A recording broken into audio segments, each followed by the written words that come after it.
Muy buenas a todos. Estamos aquí de nuevo con otro debate y en esta ocasión tenemos algunos invitados especiales. Están los de siempre, Charlie, Estrada, Alfonso, Nieves y luego aparte tenemos a otros invitados con distintas posturas y demás con respecto al tema que vamos a tratar, que es el que veis en el título, que será sobre cuál es la vía más adecuada para alcanzar el socialismo en España. ¿La revolución o el parlamentarismo? Entonces, bueno, pues yo voy a ser la moderadora, aunque seguramente intervenga de vez en cuando. Y bueno, entonces, para empezar, querría plantearos a todos una cuestión que creo que es importante para analizar este tema, y es la cuestión del Estado. Es decir, aquí somos todos comunistas y, bueno, creo que estamos todos de acuerdo en que el Estado es un aparato de represión para lo que es la clase subordinada, en este caso la clase obrera. Entonces, teniendo esto en cuenta, ¿qué es lo que habría que hacer con el Estado? ¿Habría que utilizarlo para llegar a la revolución? ¿Habría que abolirlo, como dicen los anarquistas? ¿Qué habría que hacer? Eso es lo primero que os voy a plantear. Y va a empezar Charlie, ¿vale? Vale, vamos a ver. Es que si vamos a los clásicos directamente se habla eso de la toma del poder del Estado y la autorización para un avance hacia el socialismo y hacia la victoria del proletariado. ¿Sabes? Es una transformación del Estado capitalista. No hay, no hay una ruptura total, como dice el anarquismo, que es un traspasarse todas las fases intermedias, la dictadura del proletariado, etcétera, etcétera. Es, el Estado realmente es la herramienta principal para la redistribución de la riqueza, es básicamente una gran coordinación es la comunidad organizada, a fin de cuentas, que sí, sirve también para la represión y la tenemos que usar nosotros también, Sí. como se ha usado en otros momentos, pero es una herramienta revolucionaria de redistribución social y de represión ante la contrarrevolución. Claro. Pero Siguiendo. también se puede entender como una forma de conciliación de las clases, ¿no? A fin de cuentas. Depende cómo lo uses, claro. Claro. Muy bien, ¿hasta aquí tu intervención, Charlie? Bien. Vale. Siguiente. Aviles, ¿te importa seguir? No me importa. Avilés, ¿eh? Aviles, perdona. Avilés, con acento en la E. Disculpa. Vamos a ver.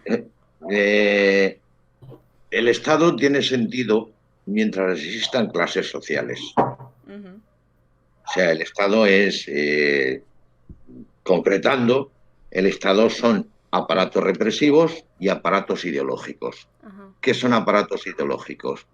Pues aparatos ideológicos son los medios de comunicación, los centros de difusión de las ideas, que unas veces lo ha desempeñado la religión, y otra, una cosa muy importante, que es el modo de producción dominante. Es decir, si el capitalismo domina, impone al resto de la sociedad una forma de vida, y la forma de pensar de las personas está relacionada con la forma de vida. Es decir, si el capitalismo es competencia entre empresas, porque la vida económica funciona así, eso se transmite en la mente de las personas en que la vida es competencia.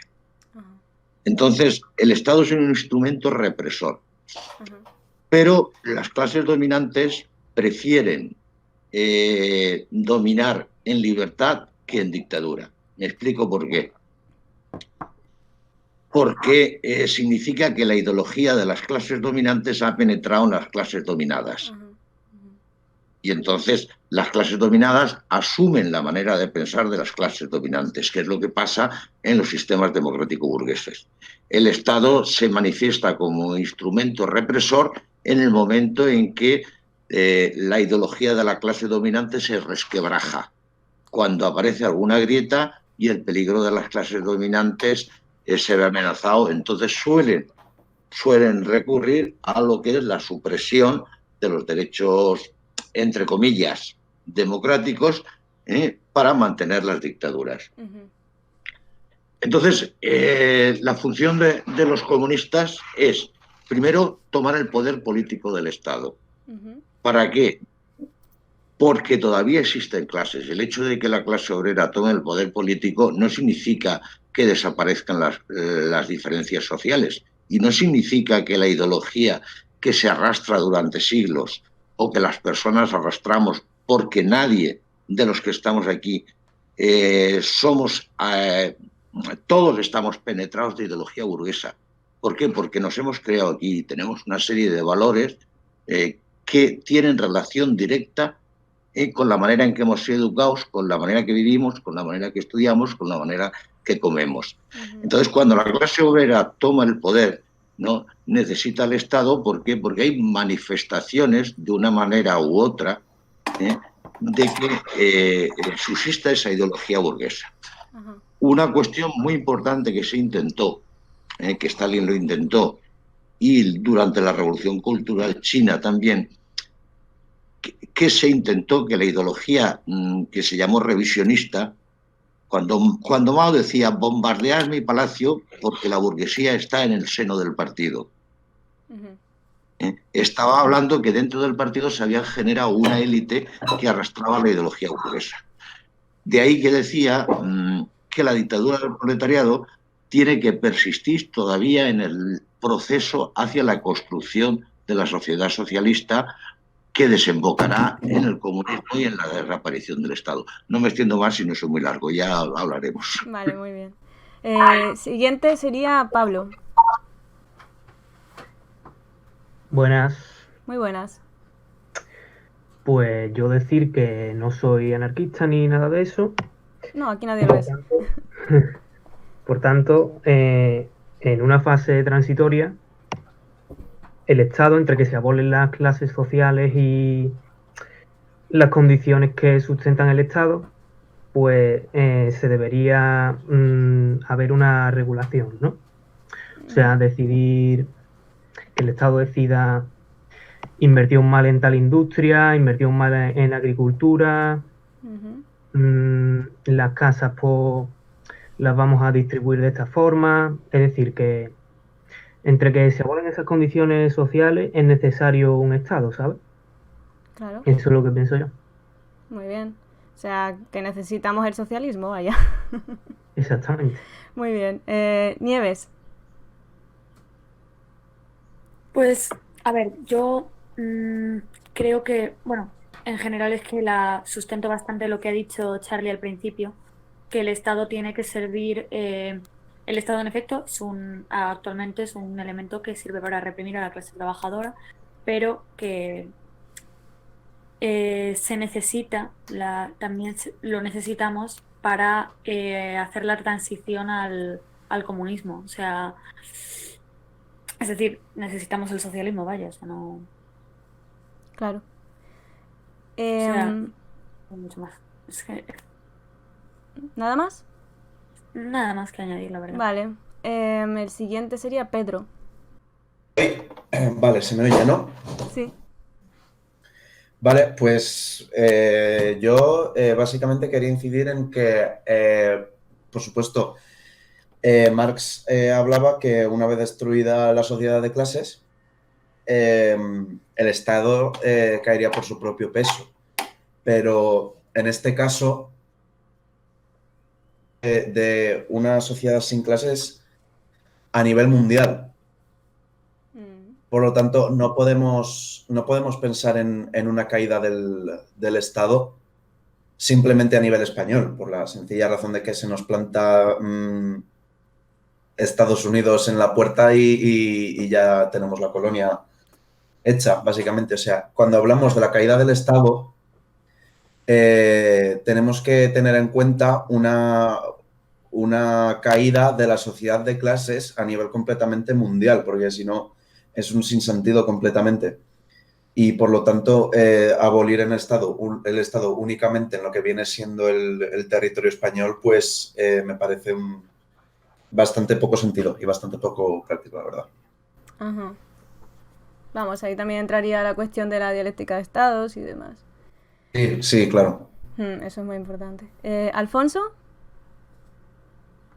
Bueno, claro, evidentemente en los clásicos del marxismo el Estado se entiende como habéis comentado, un instrumento de dominación de clase, pero eso no quiere decir que no pueda ser un instrumento de dominación de clase, pero en beneficio de la clase obrera, ¿no? Como pudieron ser, al menos parcialmente, los estados socialistas que han existido, ya fueran del campo socialista europeo, sino ya los de los estados socialistas asiáticos, Cuba y, bueno, y los africanos que también hubo, aunque no fueron tantos. Y bueno, en relación a eso, pues hay que tener en cuenta que obviamente un Estado, cuando se transforma, o sea, precisamente lo que sucede es eso, se transforma de un Estado capitalista a un Estado socialista. Entonces no puede haber un tránsito hacia el comunismo instantáneo. Eso sería, claro, sería un idealismo, ¿no? Pretender que la población modificase sin más en unos pocos años o incluso aunque fuera en decenios. Se requiere mucho más tiempo, a mi juicio, y como también ha comentado el anterior compañero, se requiere un mundo que ya sea socialista o que esté en un tránsito hacia el socialismo, aunque por lo menos que todos los países estén en dictadura del proletariado, mínimo, y ya se podría hablar de acabar con el Estado. Uh-huh. Porque si no, evidentemente, lo que sucedería, como ha comentado él, es que algún imperio, ya fuera Estados Unidos, incluso hasta China, porque le puede convenir, o Rusia, o el país que fuera, pues te invadiese o te sometiese a su sistema, que evidentemente sí tendría Estado y podría competir con mucha facilidad con el tuyo que no tiene Estado. Esto también es una cuestión de competencia. Cuando no tienes Estado, obviamente no tienes tanta capacidad para competir con otros países. Entonces, estás en desventaja. Claro. En ese sentido, es evidente que el Estado no se puede abolir sin más. No. Lo que sí hay que tener en cuenta es que el marxismo en general ha entendido que el Estado es un elemento más ligado a la superestructura que a la infraestructura. Porque obviamente el Estado siempre está ahí y, claro, aunque cambie la economía, el modelo económico, en este caso, del feudalismo al capitalismo, incluso de sistemas tributarios al feudalismo, pues se mantuvo el Estado. Entonces, claro, como decía Vilés, también el Estado, digamos que genera, ¿no? o propicia que la gente tenga una determinada ideología también en base al modelo económico que ese Estado profesa o por lo menos sigue. Entonces, eso tiene que ir poco a poco, despacio, obviamente a un ritmo decente, sin olvidar que tiene que haber una modificación integral de la infraestructura primero, y luego, cuando esa modificación integral de la infraestructura se dé, lo más posible es que por arrastre la superestructura también se modifique y la ideología también. Lo que yo sí le achaco a la revolución cultural es que, a mi juicio, intentó anteceder a los cambios infraestructurales con cambios superestructurales, por lo que en parte fue muy idealista, ¿no? Aunque sí que es cierto que, digamos, proponía cambios para China muy necesarios, ¿no? Como el empoderamiento de la juventud, el empoderamiento de la mujer, etcétera, que sí, incluso hasta más democracia, ¿no? Y participación política, lo cual era muy importante. Pero eso no es factible en una sociedad eminentemente agraria, totalmente pobre, etcétera. Claro, es muy complicado que eso se dé, económico, ahí claro.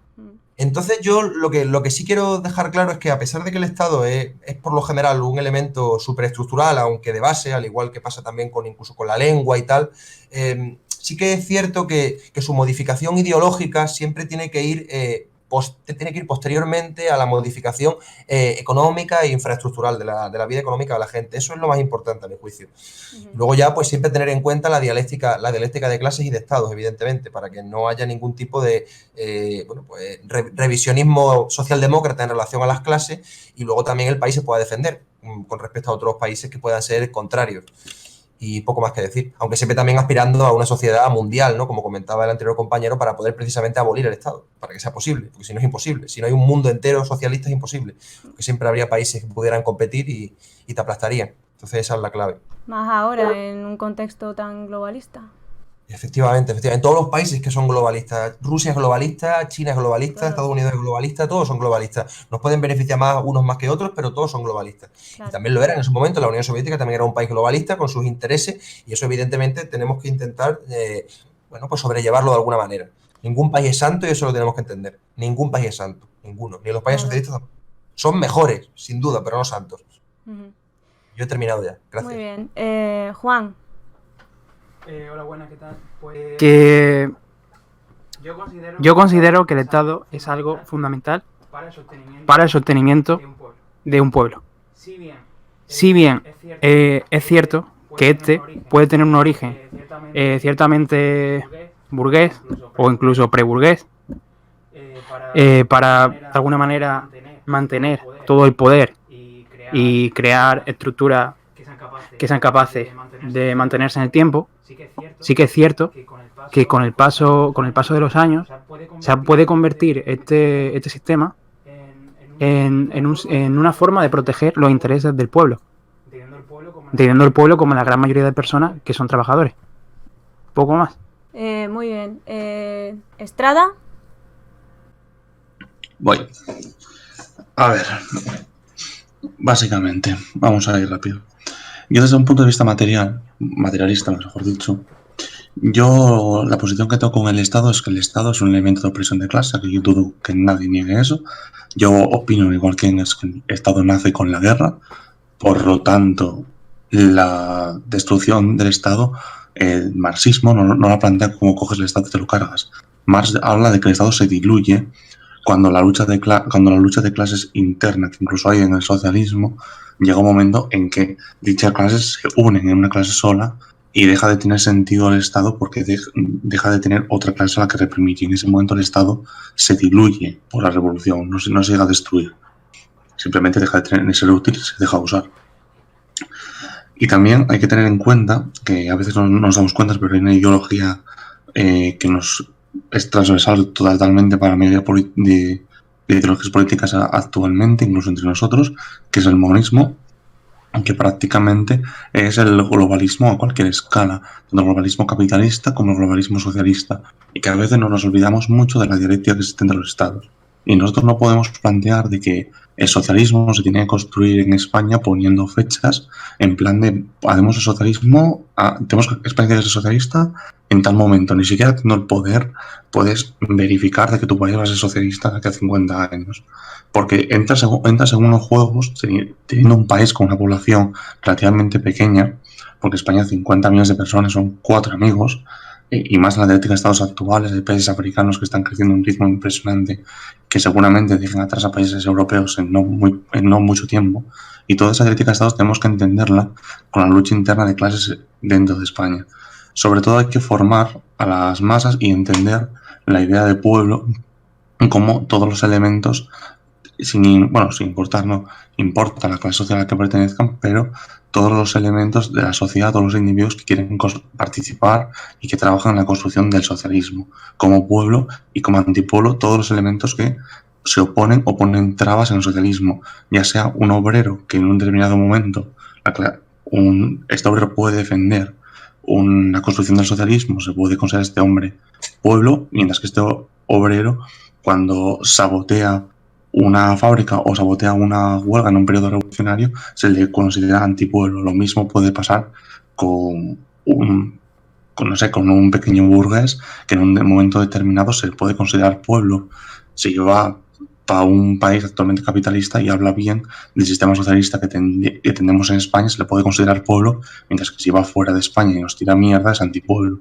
Claro. Por lo tanto, el Estado en sí no lo podemos diluir hasta que se haya hegemonizado prácticamente nuestra postura monista, de nuestra postura dentro del monismo, haya hegemonizado estados socialistas y estos estados socialistas entren en una dialéctica de cooperación entre ellos, en las cuales solamente nos aglutinen estos estados en una internacional y únicamente queden las clases sociales, y con el desarrollo de los medios de producción se irían integrando, y con la formación política integrando en una única clase sola, y ahí es donde se llegaría a diluir el Estado. Pero esto hay que tenerlo como meta, porque muchas veces esta meta, materialmente hablando, es muy idealista hablar de ella cuando ni siquiera has tomado el poder. No tengo más que decir. Muy bien. Vale, pues ahora que ya hemos definido más o menos lo que sería para nosotros el Estado o un proyecto de Estado socialista, voy a ir al quid de la cuestión. Para llegar al socialismo en nuestro país, ¿cuál sería la vía más adecuada? ¿Parlamentarismo, revolución o una mezcla de ambas? Charlie, te toca a ti. A ver, antes quería comentar un par de cosas sobre lo que se ha hablado aquí y demás. Primero es comentar cómo surge el Estado. El Estado empieza primero, por supuesto, con las clases sociales. ¿Cómo empiezan las clases sociales? Según las teorías que sobre todo es muy similar a lo que hoy en día es el fenómeno del populismo, es decir, con la figura del padre o del héroe. el padre, por ejemplo, es quien te reconoce realmente, quien se preocupa por ti, de la sociedad. Hay un sketch muy bueno en el Polonia que te salía Jordi Pujol, que cuando iba a los pueblos, iba a cualquier sitio, iba todo el mundo diciendo, tal, reconociéndote, aunque tú no lo conocieras, tú no lo conocías a Jordi Pujol te venía y te decía, tal, ¿qué tal tu padre? Tal, le han operado hace tal. Y diciendo, hostia, pues sí, diciendo, tú has tenido un hijo hace tanto tiempo, ¿no? Tal, diciendo, ¿qué tal? Pues muy bien, tal. Es alguien que te reconoce y cuando tienes un problema va a protegerte, es la figura del padre. Y, ¿sabes? Y también está la figura del héroe, que es en plan, yo soy el primero y el último, que por cierto se puede ver la figura de Felipe González, por ejemplo, en las elecciones del 82. Y es que literalmente saca esta frase, yo soy el primero y el último, es el primero que se pone a tirar de la cuerda. ¿Sabes? Es el figura del héroe. Y de ahí empieza, ¿no? Y, por ejemplo, en el populismo en Argentina se puede ver la figura de Evita, por ejemplo, que cuando llegó la dictadura, al derrocar el peronismo, sacaron las propiedades de Evita y demás, siendo vivía como Dios, pero a la gente le gustaba, es una idea de glamour. ¿Sabes? Tú no quieres que tus famosos, que la gente que te representa viva como tú. Quieres que viva mejor y represente bien a tu tierra y a tu gente. Así empieza la separación de clases. Y la cooperación de economía y de recursos. Y del capital, a fin de cuentas. Y esta forma el Estado por medio de que tenemos una comunidad aquí que ya no, que se acumula de población y ya no tiene capacidad para abastecerse a sí misma. Vas a la aldea de enfrente, que la dominas, y esta gente produce el alimento para ti y tú les produces el metal, o para las azadas o lo que sea. Y al mismo tiempo les proteges tanto del nivel exterior de los bárbaros, o de un país extranjero, como al interior proteges a las personas y los capitales. Entonces, las propiedades y las personas. Esa es la principal función del Estado, en su nacimiento sobre todo. Es como se desarrolla. La función principal del Estado es la protección de bienes y de personas. Y hablar, no me acuerdo quién lo comentó, pero es que no existe sociedad sin Estado. Hay que entender esto primero. Históricamente, cuando uno se derrumba, otro ocupa su lugar, tanto en la construcción de una por parte de los restos de esta, como por la conquista. Por ejemplo, nos organizamos una asamblea y empezamos a organizar para la población los servicios públicos, tal, tú te encargas de esto, tú del otro, tal, estás creando un Estado. Empezamos, esos principios de un Estado.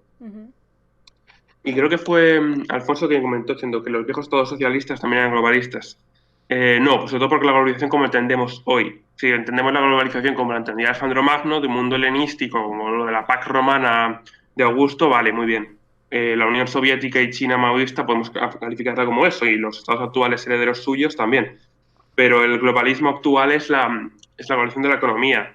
Es la gran, son las grandes élites económicas desnacionalizadas que a través del imperialismo dominan por encima de todo tipo de estados, ¿sabes? Sí. Una hegemonía cultural y política como hacían en los antiguos estados imperiales. ¿Sabes? La Unión Soviética puede ser imperial, pero no imperialista, no es lo mismo. No es como la banda de estados imperialistas. Sí, Carlos.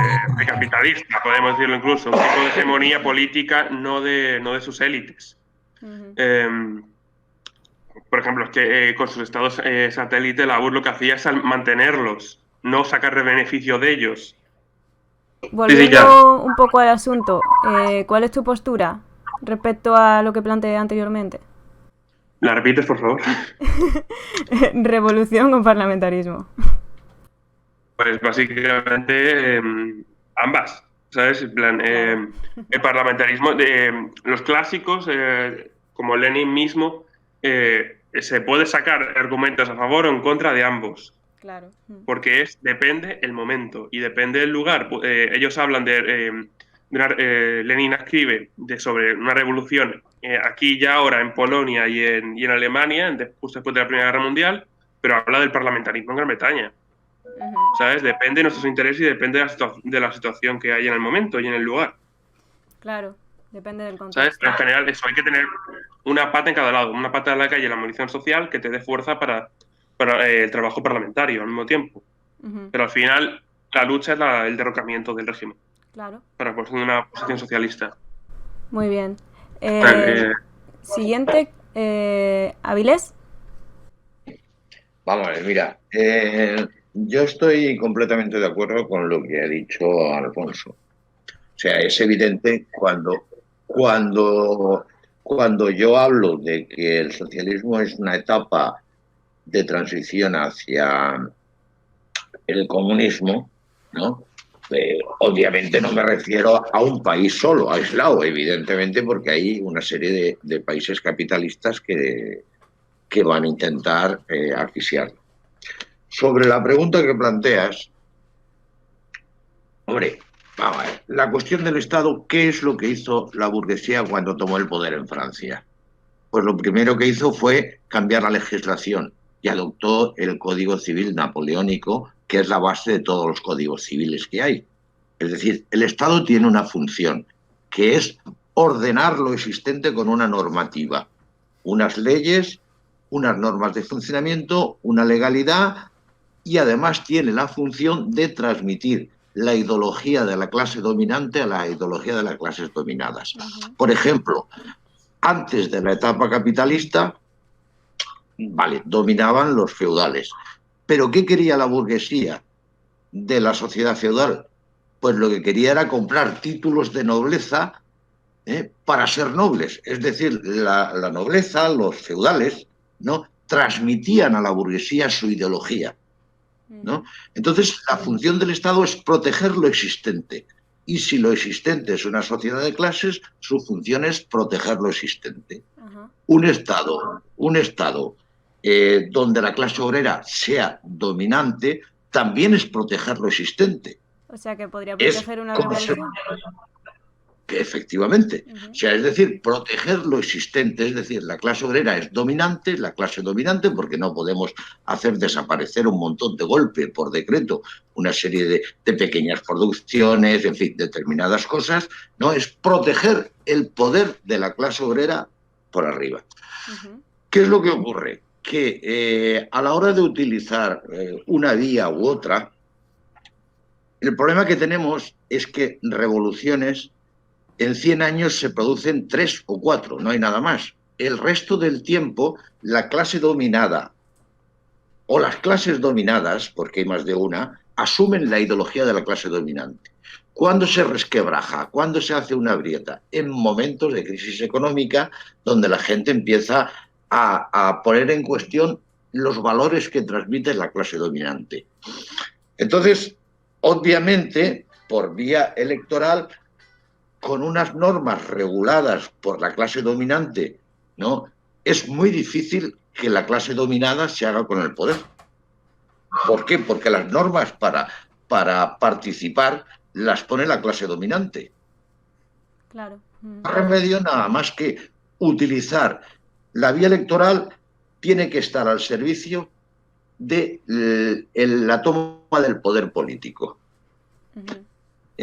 Y otra cuestión muy importante que ha dicho también Alfonso, que es la revolución cultural. Es cierto que fue una cuestión idealista. ¿Por qué? Porque no existían las condiciones materiales para lo que realmente se pretendía. Pero puso encima de la mesa una cuestión que hay que recoger ahora, que los que hemos asistido a los procesos o los intentos de la desaparición de las clases sociales durante el siglo XX, tenemos que aprender. Y es que cuando hablamos de socialismo, ¿de qué estamos hablando? Pues porque la clase obrera toma el poder, pero coge la manera de organizar la producción copiada del capitalismo. Es decir, dentro de las empresas o de las unidades productivas se genera una jerarquía de mandos en el cual, eso es el gran problema que tuvo, la virtud que tuvo la revolución cultural. Es decir, dentro de las empresas no gana lo mismo el director de la empresa que el trabajador llano. Entonces estamos diciéndole a la clase obrera tiene el poder, pero obedece al director de la empresa, y encima cobra un salario más alto. La revolución cultural lo que tuvo la virtud es de poner encima de la mesa ese problema, aunque fuera idealista y por eso fracasó, ¿no? Yo estoy harto de tratar con gente que ha venido de los países del este y hasta incluso ya gente mayor que ha vivido en los sistemas que se llamaron de socialismo real, que resulta que no tienen en absoluto valores solidarios, ¿no? Y te pones a hablarles de marxismo y dices, coño, eso lo he dado yo en la escuela. Entonces, ¿qué es lo que ocurre? Que les estaban diciendo, estáis viviendo en el paraíso socialista, pero él veía que el gerente de la empresa ganaba más que él y encima vivía en un chalet. Entonces, eso hay que empezar a reconocer errores y decir cómo se soluciona eso. Ese problema es lo que, si la clase obrera de los países de la Unión Soviética y los países, Polonia, Hungría, etcétera, se hubieran sentido dueños del poder político, no se hubiera restaurado el capitalismo. Pero no lo asumían como Estado propio. En todo caso, se había gestado una capa dirigente, ¿no?, que tenía el poder de disposición sobre los medios de producción, que cobraba altos salarios. No sé si os habéis leído el último artículo de Charlie, que habla precisamente de eso, de que no es necesario, históricamente, no ha sido necesario ser dueño de los medios de producción para apropiarse trabajo ajeno. Hombre, claro. Por ejemplo, en el feudalismo, lo que es la propiedad era compartida. El enfiteuta no tenía ciertos derechos de herencia sobre la tierra. O sea, el hecho de la propiedad, los medios de producción es una cosa que se da en el capitalismo. No es la Botín, por ejemplo, aparte de que sea dueña de parte de acciones del Santander, sus altos ingresos no vienen por ser dueña de acciones, vienen porque tiene el poder de disposición sobre los medios de producción. Y eso mismo se puede reproducir en un país donde la clase obrera toma el poder. Hay que ponerlo encima de la mesa si en este segundo intento que vamos a hacer de que la clase obrera se libere, no cometer los mismos fallos. Claro. No sé si la revolución cultural por lo menos situó ese problema. Vale que era idealista. Estoy completamente de acuerdo con lo que dice Alfonso. Era absolutamente idealista. Sí. No existían condiciones materiales para llevarlo a cabo. Ahora, ese problema está encima de la mesa y ahora lo que hay que hacer es no dedicarnos a leer libros y decir esto dijo Marx, esto dijo Lenin, esto dijo Stalin, esto dijo Mao, sino comerse la cabeza para decir, una vez que somos conscientes que una vez tomado el poder se pueden generar clases sociales y que haya gente que se apropie del trabajo de otros sin ser el titular de los medios de producción, ¿cómo solucionamos ese problema? Claro. Porque en la Unión Soviética fue muy fácil restaurar el capitalismo. Los mismos que eran los gerentes, pues simplemente tuvieron que ir al registro de la propiedad, bueno, es más complejo, pero bueno, y decir, oye, ponla a nombre mío, porque realmente la controlaban. Claro. La escribieron, si es que eran los dueños. Se fueron al registro y dijeron, mira, esta empresa que yo soy el gerente, ahora ponla a nombre mío. Fue un proceso más complejo porque se repartieron participaciones y tal, pero el resultado fue ese. Entonces, el gran problema que tenemos ahora, si queremos hacer la revolución, es cómo construimos el socialismo. Claro. ¿Por qué? Porque se trata de equivocarse, rectificar hasta la victoria final. Más en un país en el que no hay experiencias anteriores. Mientras hayan clases sociales, el marxismo perseguirá al capitalismo. O sea, el marxismo no va a desaparecer, porque para que desaparezca el marxismo tienen que desaparecer las clases sociales. O sea, está vinculado. La muerte del marxismo está ligada a la muerte del capitalismo. Muy bien. ¿Estrada? A ver, una cosa que quería connotar antes, tardo 2 minutos, y luego te digo lo de revolución y parlamentarismo, que tardo otros 2. A ver, yo lo que me refería era cuando hablaba de monismo, yo me refería a que tanto el globalismo soviético como el globalismo chino se le puede considerar monismo, ya que es una corriente filosófica que lo que básicamente habla es unir plenamente a toda la humanidad, que es plenamente idealista, ya que no existe una humanidad, igual que no existe una civilización humana. Pero sí que es cierto que actualmente la cultura colectiva, incluso en los pensamientos materialistas actuales, existe esta corriente de pensamiento, ni para bien ni para mal, simplemente existe. Y hay que tenerla en cuenta. Y también hay que tener en cuenta que es esto que es plenamente idealista y que, bueno, pero hay que utilizarla como meta de un objetivo que tenemos que alcanzar. De la misma forma que Lenin implantó en el Diezmat, bueno, no lo implantó él, pero sí que sus textos valieron para implantar en el Diezmat lo que luego fue el materialismo filosófico y que mantenía bastante claro, que bueno, luego filósofos españoles luego rescataron, pero esto es muy largo.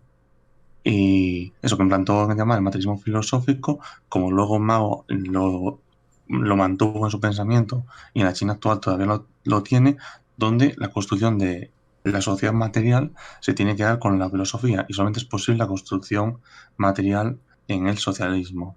Y eso es un punto bastante claro que no hay ningún filósofo actualmente que te vaya a responder en contra de ello. Solamente es posible hacer filosofía actualmente en el socialismo. Y la única filosofía que ha funcionado y se ha implantado políticamente, ha mantenido en el tiempo, ha sido la materialista. Por no decir que no existen corrientes de derecha definidas actualmente, no existen en el mundo. Y nada, prácticamente ha sido la Unión Soviética las derrotó a las últimas y desde los 50 no han estado en casi ningún parlamento y con relevancia política en ninguna. Los pensamientos marxistas materialistas como la socialdemocracia o la izquierda comunista o la izquierda asiática han hegemonizado las políticas, bueno, y alguna transformación un poco izquierdista del liberalismo ha hegemonizado lo que viene a ser la política actual. Bueno, el liberalismo izquierdista no, me refiero a un liberalismo anarquista. Que no me caen precisamente bien, pero bueno, eso es lo que hay. Sí, bueno, que no hubieran que ser más que los anarquistas de siempre. Sí. Y bueno, en revolución y parlamentarismo, esto antes lo podría desarrollar, pero es que es muy largo. Así que voy al grano. Y en lo de revolución y parlamentarismo, yo opto por las dos vías. Y de esto me remito a Lenin. El parlamentarismo es un método en el cual hay que actuar para acumular fuerzas, seguir organizando la revolución, que luego, tras la represión de la burguesía, lograr tener una capacidad de movilización adecuada para que las masas derriben el actual estado burgués y empezar la construcción del socialismo que comenté anteriormente. Sí, y para esto, bueno, hay que recordar, como dijeron muchos grupos marxistas de América Latina y como dijo Lenin, que salvo el poder, todo es ilusión. Así que el objetivo de cualquier marxista es acumular fuerzas para asaltar el poder. Claro. Y después un punto muy importante que comentaba Vilés y que existía en los textos de Lenin, y bueno, que existía en los textos de Lenin, no, perdón, que Charlie comentó en su último texto, es de que no existe control obrero de los medios de producción, incluso en los estados socialistas no existía control de los medios de producción. El Instituto de Formación Política e Ideológica de Shanghái hizo unos textos en diciembre del 2018 y fueron publicados en febrero del 19, pues alguien nos quiere buscar, en el cual la República Popular China aceptaba como construcción propia del socialismo y construcción que se debería empezar a materializar para el año 2045, hay que empezar 15 años antes a materializarla, que es que el partido en sí sería el encargado a través del Estado de organizar la economía y los medios de producción no serían propiedad ni del Estado ni del partido, pertenecerían a un sindicato propio de cada medio de producción que se aglutinarían entre todos ellos en la Federación de Sindicatos de China.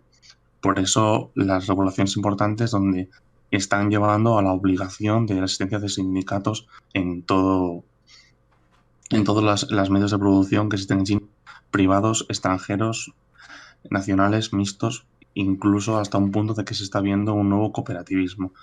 Me parece que esto es la solución práctica actual que todavía no se ha aprobado plenamente y que bueno, que no es discutible.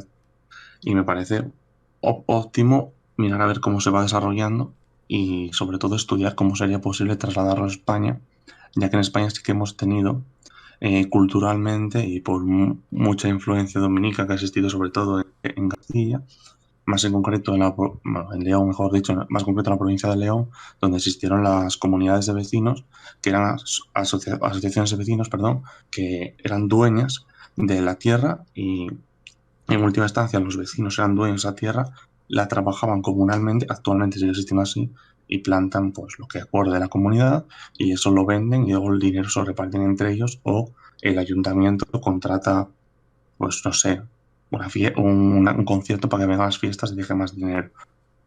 Todo eso son unas formas de organizar la economía que no son para nada capitalistas y yo no me atrevería a decir tampoco que son socialistas, esto es algo que nos viene de bastante para atrás y que simplemente podríamos estudiar cómo podemos desarrollar esos medios tradicionales que existen en España con una industrialización, cómo se podría llegar a implantar un socialismo en España. Me parece que eso es digno de estudio y que me está faltando tiempo. Claro. Y nada más. Muy bien. No sé si se quedó claro. Sí. Bueno. Siguiente. Nieves. Vale. Yo creo que para la construcción del socialismo de España, yo actualmente, teniendo en cuenta desde un punto de vista materialista y fijándonos en las circunstancias actuales de España, yo creo que la vía más realista, por el momento, es la vía parlamentaria. Rescato una cosa que ha dicho Avilés que me parece muy acertada y es que una revolución se suele dar en tiempos de crisis, pero no, y aquí yo matizaría, no una crisis cualquiera, porque por ejemplo, la crisis de 2008, que si bien ha sido dura, no ha sido tan dura como por ejemplo fue la crisis que sufría Rusia en 1917 o la crisis que sufría Francia en 1789. O sea, hay que tener en cuenta, por ejemplo, que la Revolución Francesa surgió también por una crisis económica que, bueno, por una crisis económica que había, pues, estaba todo el campesinado, sobre todo, que no le llegaba el pan, para comer y, o sea, en situaciones de crisis generalmente duras, ¿no? O sea, entonces... En España, si bien es cierto que la crisis de 2008 ha sido dura, claramente no ha sido tan dura como para generar una revolución. Aparte de que tampoco hay un partido comunista fuerte que pueda organizar y formar a la clase trabajadora. Aparte, y luego habría que mirar también el contexto internacional, o sea, porque una revolución en España generaría automáticamente una reacción internacional. O sea, España ahora que se va a Reino Unido, se queda como la cuarta economía de Europa. O sea, claramente por parte de la Unión Europea, si ocurriera una revolución en una revolución en uno de sus Estados miembros principales, habría una reacción por parte de la Unión Europea. Claro. Y también habría que tener en cuenta a Estados Unidos también, que no se lo tomaría bien tampoco. Y luego habría que tener también en cuenta a Rusia y a China, aunque China quizá, pues, si es una revolución socialista, quizá, no sé, igual lo respalda, no lo respalda, pero no sé, sobre todo hay que tener en cuenta la posición de Estados Unidos y de la Unión Europea, que son los que nos pillan más cerca y los que tienen influencia sobre nosotros. Yo creo que lo primero de todo, para intentar iniciar el camino hacia una revolución, sería recuperar la soberanía nacional, porque si no, imposible. Y segundo, y por último, en España actualmente yo miro una encuesta y la mayoría de la gente apoya la vía parlamentaria, o sea, hay pocos apoyos para una revolución. Es cierto que un partido comunista, pues lo tendría que cambiar, o sea, una de las tareas fundamentales del partido es la formación de la clase trabajadora, bueno, de las clases populares. Decía Lenin que la revolución no se hacía, sino que se organizaba. O sea, se necesita, y para organizar una revolución se necesita que la clase trabajadora esté formada. Y ahora mismo en España pues hay poca formación con respecto al comunismo y hacia la vía revolucionaria. O sea, es poco realista. Por ahora es poco realista pensar que la gente se va a lanzar a hacer una revolución así como así hoy en día, teniendo en cuenta que no tiene mucho apoyo. Es verdad que, por ejemplo, se puede dar apoyo a las movilizaciones de los agricultores, por ejemplo, o sea, a movilizaciones que reclaman por eso, en el caso de los agricultores, precios justos, o las movilizaciones por la sanidad pública, ese tipo de movilizaciones sí, pero eso hay que recoger esas reivindicaciones y quizá llevarlas al Parlamento para intentar cambiar la realidad. O sea, porque eso es lo más realista a día de hoy. Igual en un futuro, con mejor formación, con quizá también un mejor sistema educativo, un partido comunista fuerte que pueda ayudar a formar y organizar, quizás sí se pueda dar una revolución, pero de momento no. Aparte de que una de las razones por las que en España hay poco apoyo a la revolución es porque, aunque hayan pasado ya 80 años, yo creo que sigue presente el recuerdo de la guerra civil. Hay todavía mucho consenso de que la transición de lo que sería la dictadura franquista a la democracia liberal, por así decirlo, pues todavía fue positivo. Entonces, aparte también está vivo el recuerdo del golpe de Estado del 23F. O sea, yo creo que la gente ahora mismo no quiere salirse de... España es un país muy pacífico. Yo creo que la gente todavía no quiere salirse de esa tranquilidad, ¿no? De ese pacifismo. Por eso lo más realista en estos momentos es la vía parlamentaria. Eso es todo. Estoy muy de acuerdo contigo. Además, de hecho, los estados también ya, de hecho, están hechos también para proteger, ¿no? Para dar esa seguridad, y eso la gente no quiere renunciar a ello. En mi opinión, lo que sería un punto de inflexión importante sería una salida de la Unión Europea. Claro. Y recuperar así la soberanía nacional que necesitamos. Y también creo que sería muy importante conseguir el apoyo del ejército y demás en esa salida de la Unión Europea, porque efectivamente recibiríamos muchos ataques. Y yo creo que China nos apoyaría en caso de que, bueno, es decir, de que tomásemos una posición anti-Estados Unidos. Entonces seguramente apoyaría. Eso también nos apoyaría Rusia en ese sentido. Sí, o sea, por conveniencia, vamos, no por otra cosa. No. Y quizá, bueno, igual también podríamos conseguir algún apoyo. Si tuviéramos una posición anti-Estados Unidos, también podríamos conseguir algún apoyo de Venezuela, de Nicaragua. O sea, seguro. Con seguridad. Muy bien. Pablo. Buenas. Yo, respecto a la revolución y demás, decir que la toma del poder se debe de hacer con la revolución, porque si nos remontamos a los textos de Lenin, al Estado y la revolución, decía que hay que destruir el Estado burgués y crear uno nuevo, ¿no? No vale el Estado burgués, o sea, tomar el Estado burgués y hacerlo socialista no vale, a mi juicio. Hay que distinguir entonces entre el Estado burgués y el Estado nuevo, ¿no? Socialista. Ahora, tú puedes usar el Parlamento burgués como instrumento de agitación para la destrucción de ese propio Estado. Hay que ver cómo podemos favorecer desde ese Parlamento o lo que sea esas instituciones de doble poder que vayan surgiendo, como las queramos llamar, ¿no? Los soviets, las juntas, los cabildos, como lo llaman en Chile, etcétera. Y luego también veo la importancia de construir una organización a nivel internacional. Porque si triunfase una revolución, pues se podría hacer como se hizo en Rusia, ¿no? Mano fuera de España o mano fuera de Rusia. Parar la producción de armas que iba al ejército blanco y demás, ¿sabes? Esa es mi postura. Claro. ¿Y no crees que el Parlamento también sería un buen instrumento para ganar simpatías populares y formar a la clase obrera y conseguir al menos cierta representación de sus intereses? En caso de que hubiese un partido que los representase. Sí, claro. Como medio de agitación y concienciación, claramente. En que realmente creo que sí que apoyas hasta cierto punto, ¿no? El Parlamento, esa vía, temporalmente. Bueno, apoyo la destrucción del Estado burgués también. Claro, pero para conseguirlo, digo yo que habría que utilizar los medios que tenemos ahora. Sí, claro, ese es uno de ellos, por ejemplo, vamos. Bueno, siguiente sería Pedro. ¿Pedro? Sí, aquí estoy. ¿Me oye, verdad? Sí, tu turno.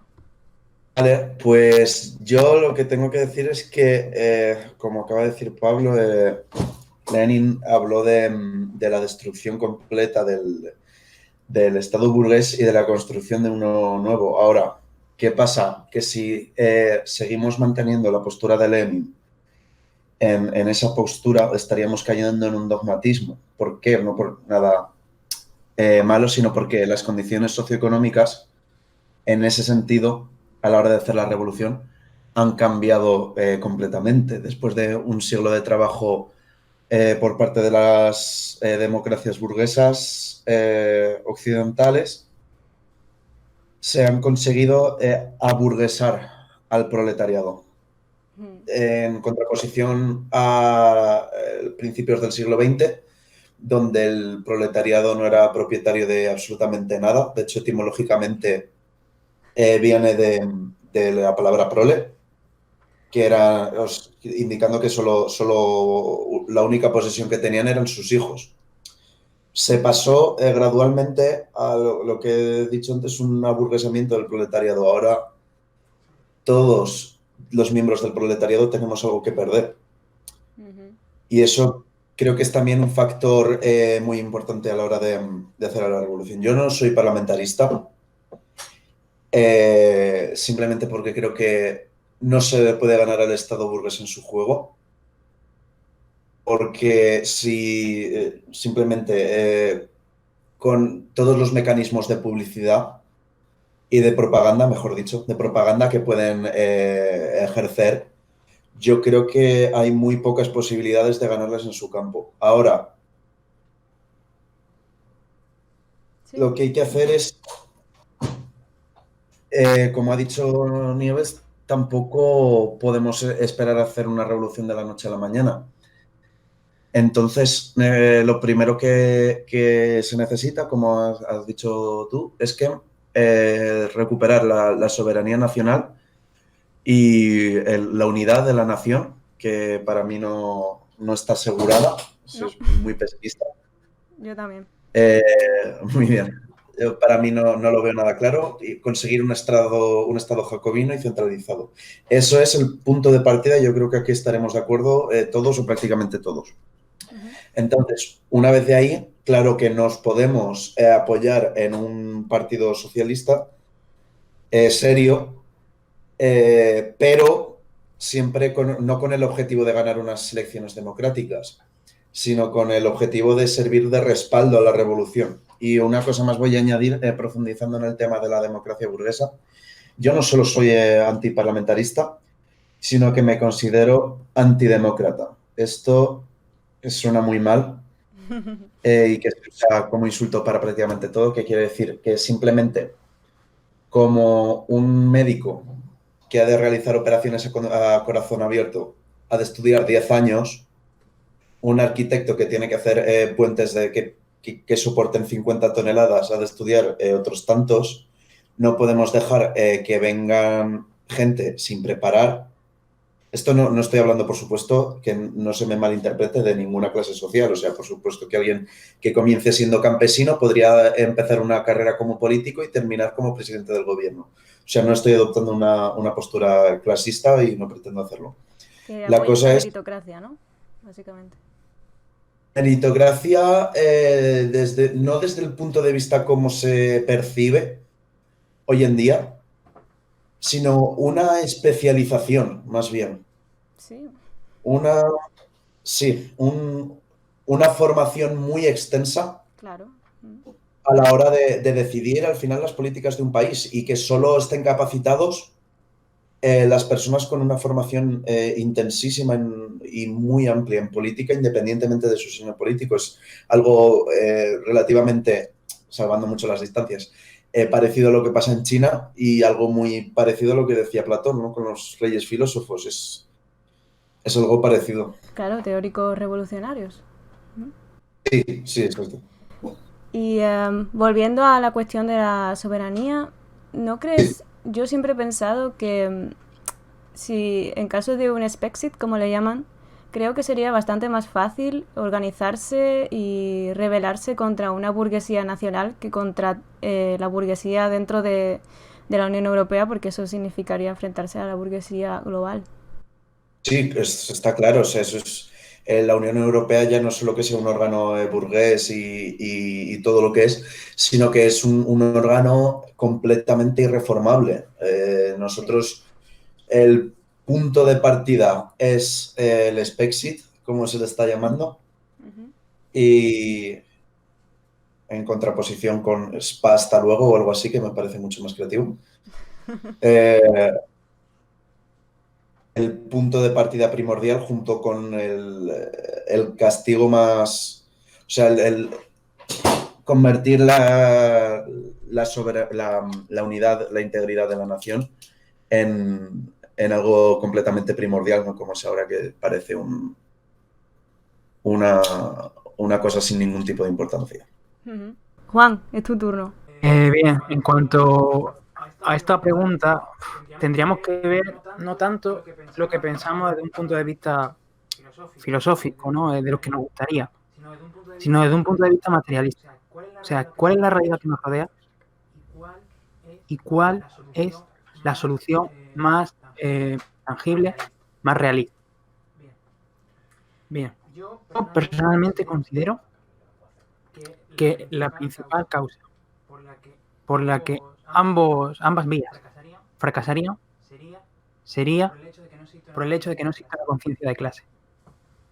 La burguesía siempre ha intentado dividir a los trabajadores y hoy en día lo están haciendo principalmente a través de los identitarismos tipo racial, de género, sexual, X. Entonces, mientras que no se consiga una conciencia de clase basada en, básicamente, lo que nos une, que es la situación de trabajadores, es imposible cualquiera de las dos vías. Nada de lo que estamos hablando aquí va a surtir ningún efecto siempre y cuando no exista una conciencia de clase. Y lo que decía antes uno de los que han intervenido, de que se ha aburguesado. Y es cierto, desde que la clase trabajadora tiene la capacidad de poseer en propiedad, tiene un común denominador a la hora de poder perder algo.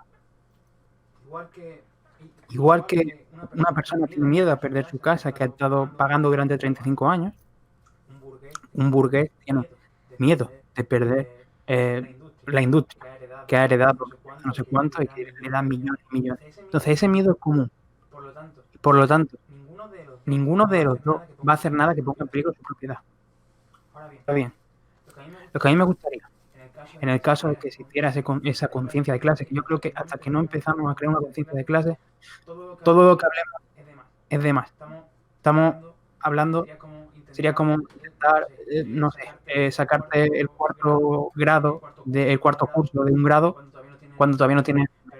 Pero no obstante, viendo que esto se consiguiese, yo creo que el parlamentarismo es la mejor opción desde el punto de vista de que algo es un proyecto que no empieza contaminado, es un proyecto que no empieza con rencores, es un proyecto que no empieza a la brava, sino por el consenso social, un consenso social que se habrá conseguido después de muchos, muchos años. No obstante, también uno tiene que ser realista, pensar que una sociedad burguesa, de que la élite que domina un país, un estado, van a permitir que esto ocurra, la verdad es que es de poco realista. Por lo tanto, en lo personal, en lo que a mí me gustaría, pues sí, el parlamentarismo, porque no hay sangre de por medio, porque es la evolución de un consenso social.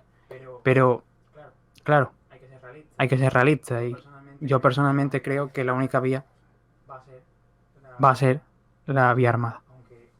Aunque, ya digo, tendría que ser después de que todo el pueblo se conciencie de que tiene un mismo objetivo y unos intereses comunes, cosa que hasta hoy no creo que pase. Y poco más. Alfonso. Lo que voy a comentar yo con respecto al tema de, bueno, alusiones, ¿no? de Avilés y Carlos, bueno, Charlie, perdón, es, bueno, sobre todo lo que yo me refería con el tema del globalismo, esto no me voy a extender mucho. Sí, obviamente es un globalismo distinto, el globalismo socialista,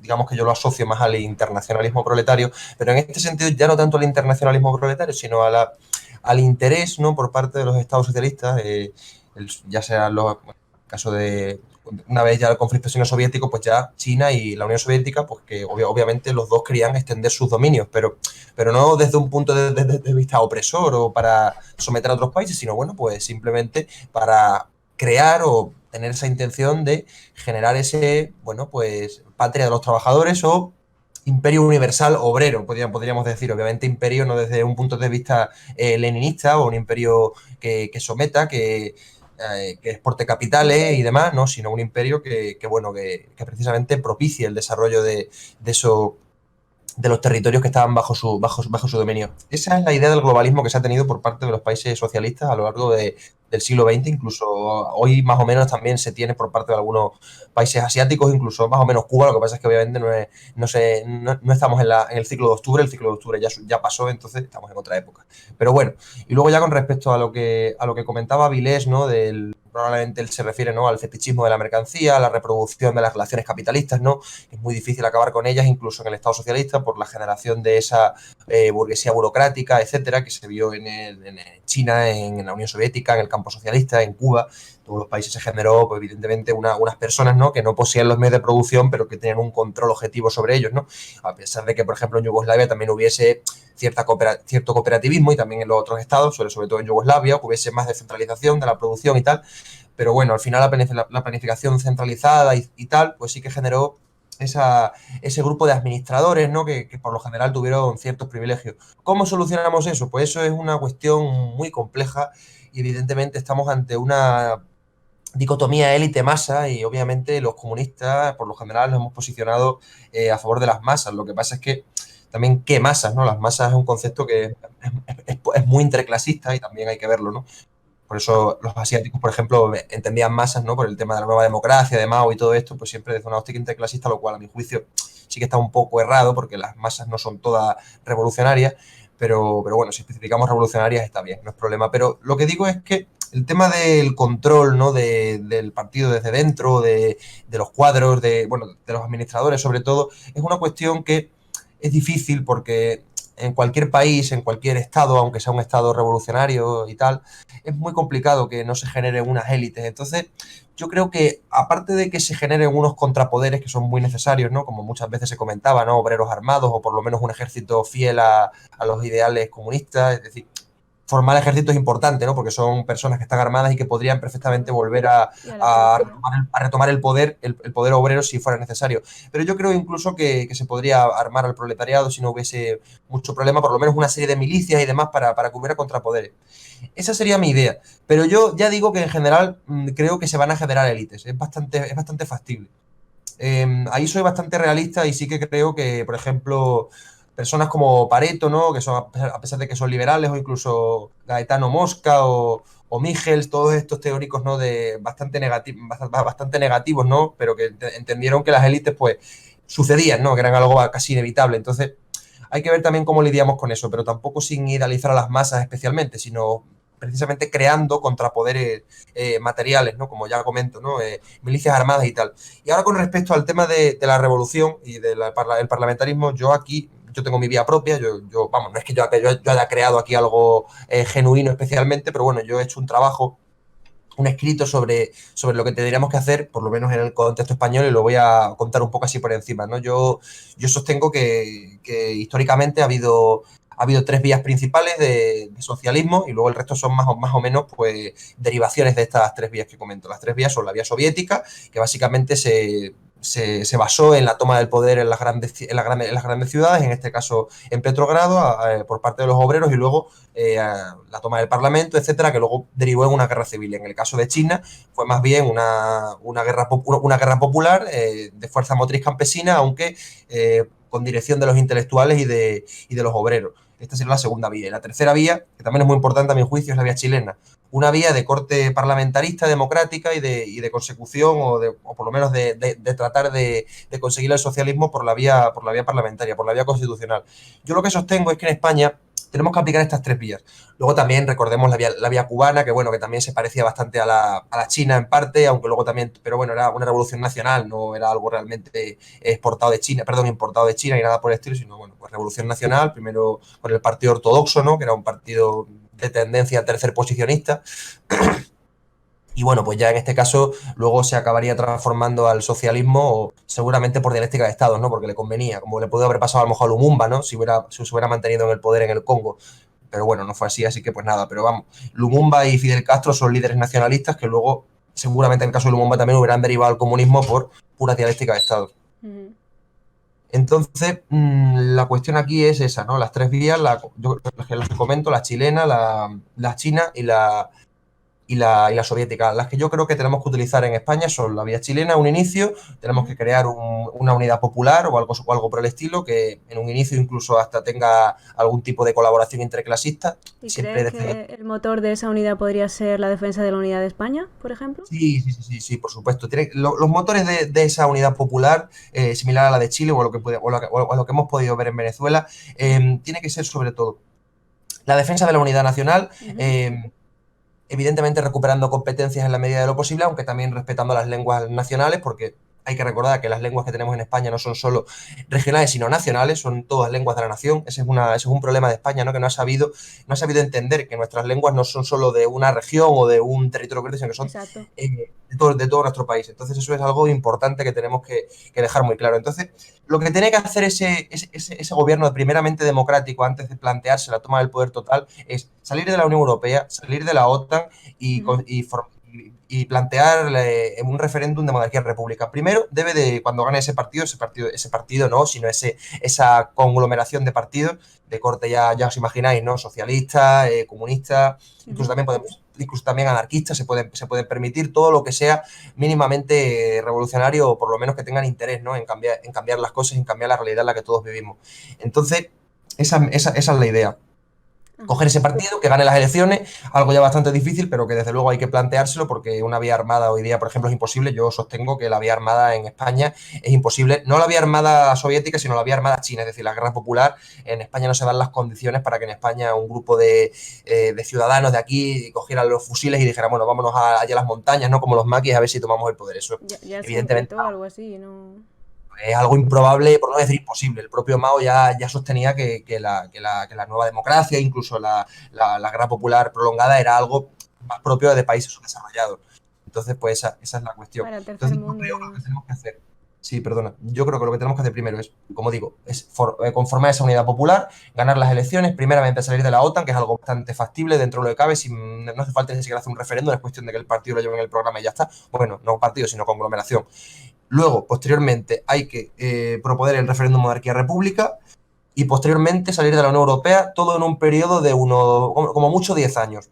En ese periodo no se deben hacer grandes reformas de la economía ni nada. Se debe mantener una economía más o menos liberal, es decir, se pueden nacionalizar sectores estratégicos, se pueden tomar ciertas políticas, pero nada de plantearse nacionalizarlo todo, políticas muy radicales, nada, eso es un peligro. Efectivamente, no podemos plantearnos un socialismo real en ese momento de ninguna de las maneras, porque la burguesía extranjera lo que va a hacer es reventarte. Incluso aunque esté fuera de la Unión Europea, no se puede consentir. Eso tenemos que ser civilinos, tenemos que mentir mucho, a mi juicio, tenemos que engañar no tanto al proletariado, sino a la burguesía, para que no sepan nuestras verdaderas intenciones. Debemos hacer que no nos conozcan. Como decía Sun Tzu, si los enemigos no te conocen, como en el arte de la guerra, pues tienes una gran ventaja sobre ellos. Entonces tenemos que evitar que el enemigo sepa nuestras verdaderas intenciones. Bueno, pero como digo, los americanos, los comunistas que no lo parecen son los más peligrosos.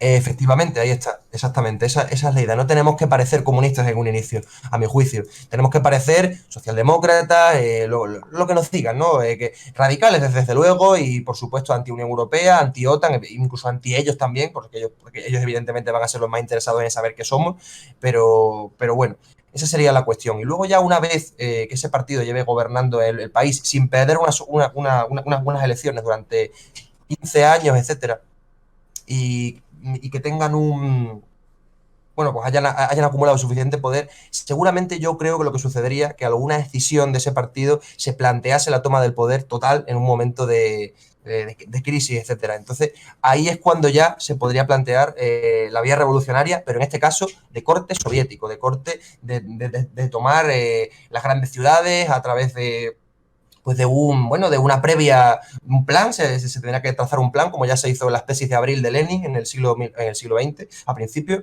en el 1917, y la idea sería esa, ¿no? Agarrar un grupo de trabajadores, un grupo de personas concienciadas, darles unas armas que tenemos que conseguirlas previamente, tenemos que intentar, como ya digo, también ponernos de acuerdo con el ejército, antes, cuando se tenga el poder, cuando la unidad popular esta de la que yo hablo tenga el poder, tiene que intentar ponerse de acuerdo con todos los sectores que en un futuro podrían perjudicar. El ejército hay que revolucionarizarlo, muy necesariamente se deben de crear también milicias armadas, como se ha hecho en Venezuela y como se tendría que haber hecho en Bolivia. Hay que, digamos, preparar y dejar allanado el camino para esa futura revolución. Tenemos que facilitarnos lo más posible, sobre todo para evitar la casi imposible guerra civil. Yo creo que una guerra civil es prácticamente inevitable en estas condiciones de intentar tomar el poder total o que, por ejemplo, como te comento, un grupo separado, ¿no? de esa unidad popular, como podría ser a lo mejor un partido comunista que sea más radical, que diga, hostia, este es el momento idóneo para tomar el poder total y tal. Pues se hace. Esa sería vamos, se organiza más bien. Y esa sería la idea. Pero lo que tiene que hacer ese partido o esa conglomeración es allanar el camino lo más posible para que se pueda llevar a cabo esa revolución y esa toma del poder total. La toma del poder total es esencial, se tiene que conseguir sí o sí. O sea, yo creo que es algo que no es negociable. Podemos utilizar la vía socialdemócrata sin ningún problema cuando nos convenga, cuando nos beneficie, cuando nos convenga, disculpa, pero la toma del poder total es algo innegociable. Hay que tomarlo sin lugar a dudas. Entonces esa es mi conclusión, mis 3 vías y lo que yo creo que tenemos que hacer. Así que yo me... Muy bien. Charlie, te toca a ti ya la conclusión. Sí, vamos a ver. Charlie, sí. Sí, de lo que has comentado tú de las fuerzas del orden y de los militares, sí, en mucha posición en la izquierda a acercarse a estos sectores, pero hay que decir que toda revolución, empezando por la rusa, la del último estado socialista que se queda uno, que es el de Donetsk, primer estado socialista que se ha creado desde el año 1991, que es la República Popular de Donetsk, o el mismo caso de España, que es que las fuerzas es cuando las revoluciones empiezan cuando las fuerzas del orden se cambian de bando, o al menos una parte de ellas. Exactamente. De apoyos internacionales, es una ruptura frente al globalismo actual y demás, apoyos internacionales, pues tendríamos indudablemente, pues solo por contradicciones de ética de Estado, solo por eso, aparte de que podría ser también por apoyo ideológico, claramente la República Popular China y la actual Unión Euroasiática, básicamente Rusia y los antiguos estados soviéticos. Y de la misma manera que en su momento con la Guerra Civil Española, con México, de forma más moral y propagandística que práctica, los países del socialismo del siglo XXI, básicamente, Sudamérica. Ha hablado Alfonso de lo de la importancia de las milicias. Históricamente se da una cosa muy clara con el término de las milicias, tanto aquí en España como en la URSS con la Brigada Rojas, con la Guardia Roja, perdón. Sí. No sirven absolutamente de nada. Frente a las fuerzas militares son arrasadas siempre, son grupos de Pancho Villa que no sirven de nada, muy ideológicos. Se necesita un ejército de verdad, en todos los casos. Y eso se ha intentado siempre. En España no hubo tiempo en hacerlo y perdimos porque cuando tuvimos un ejército de verdad, ya era tarde para salvar la República. En la Unión Soviética lo hicieron lo suficientemente antes, fue un ejército rojo a tiempo y ganaron la guerra frente al caos del ejército blanco. Nosotros también hará falta aquí unas fuerzas militares leales a la revolución, eficaces, no unas simples milicias populares que no valen para nada. En Venezuela se ha visto cuando han intentado hacerlo cuando le hicieron un atentado a Maduro, todas las milicias que estaban ahí armadas desfilando salían corriendo, ¿sabes? Y era la policía de Venezuela normal la que estaba aguantando a ver qué pasaba ahí. Sí, exacto. Lo que yo planteo principalmente es crear las milicias simplemente por si acaso. O sea, evidentemente pero que no sirven para nada, ¿sabes? Necesitas un ejército de verdad, ¿sabes? Sí, Con sus uniformes políticos y con Necesitamos su el todo, apoyo no de la milicias policía y del populares. ejército, eso es así, o sea. Claro, yo lo una planteo cosa muy simplemente polémica que opino, pero es que es por así. si fuera necesario. Pero vamos, sobre todo, como yo comento, es muy importante plantearse el convencer a una parte importante del ejército. Sí, para que apoye la revolución y también a la policía. Por eso la izquierda comete un error gravísimo yendo de antiejército. O sea, Sí, por supuesto. Debemos ser totalmente... Concluir, por favor. Sí, Charlie, concluye. Vale, creo que la actividad actualmente, lo importante que tenemos que hacer ahora los comunistas es una actividad política ahora mismo por la República, los referéndums que se está haciendo para el favor de traer la República y demás, y de quedarnos en una posición a este nuevo gobierno posmo, ningún apoyo a esta gente, a esta gentuza, y la principal, ahora y siempre la acentuación de las contradicciones. Realmente para la clase obrera española habría sido más beneficioso la victoria de las derechas que de estas izquierdas, precisamente porque se acentúan las contradicciones y eso nos hallan al camino a la revolución, básicamente. Ya está. Muy bien. Muchas gracias. Avilés, es tu turno. Vamos a ver. Es que, hombre, esto está muy bien, ¿no? Lo que pasa es que son tantas cosas. Vamos a ver. Primera cuestión. Un partido comunista no tiene sentido para que dentro de la sociedad burguesa se hagan reformas. Las puede hacer perfectamente la socialdemocracia o la clase obrera. O sea, un partido comunista no tiene sentido si no es única y exclusivamente para derrocar a la burguesía. Si no, ¿para qué narices queremos un partido comunista? Sin reformas, la socialdemocracia puede hacer, y se ha demostrado, durante los años 1950 a 1980, durante toda la etapa del keynesianismo. O sea, eso hay que tenerlo en cuenta. Sí. La segunda cuestión, sobre el tema de la vía parlamentaria. La vía parlamentaria es lícito utilizarla siempre que contribuya a acumular fuerzas para derrocar el capitalismo, pero no para hacer reformas dentro del capitalismo, porque no nos necesita la clase obrera. La clase obrera no nos necesita para que le suban el sueldo a un trabajador. Una huelga perfectamente reivindicativa y que no quiere, dentro del mismo sistema, integrada dentro del sistema y que no quiere cambiar de régimen. En tercer lugar, las revoluciones se hacen cuando no queda más remedio que hacerlas. Es decir, nadie se cambia de casa porque quiere, sino o porque la que vive se está cayendo o porque quiere mejorar. Claro, efectivamente. Entonces, ¿qué es lo que ocurre?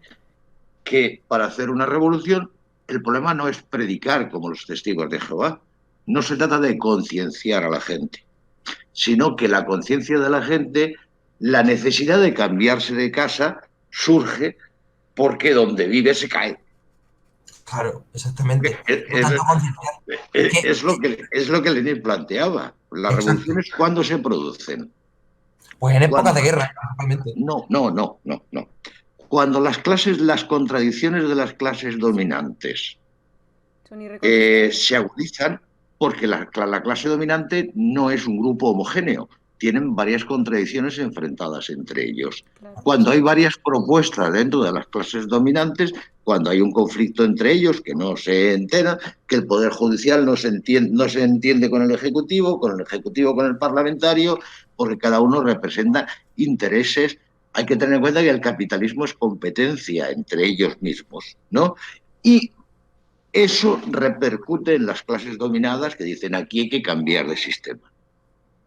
Luego hay una cosa que no habéis, dentro de que esta discusión ha sido muy útil, hay una cuestión que no consideráis sobre las posibilidades de hacer la revolución, que seguramente no la veremos, pero por lo menos empujamos la rueda de la historia para que se haga, que es inevitable, que es el desarrollo de las mismas contradicciones del capitalismo. Vamos a ver.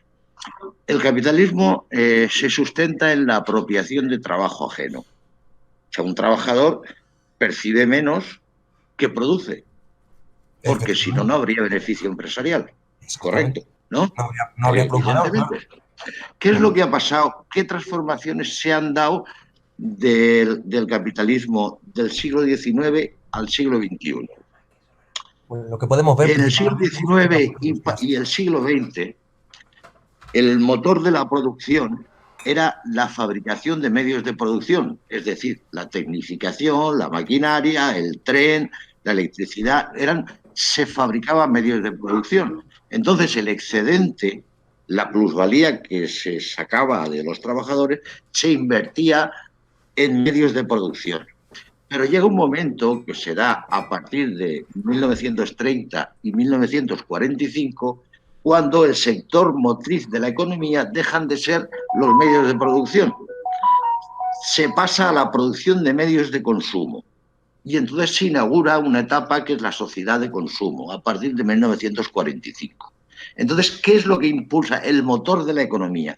Son los medios de consumo, el frigorífico, el automóvil, el piso funcional, la residencia. Entonces se cambia de sector motriz, que Marx en el Capital lo establece, medios de producción y medios de consumo.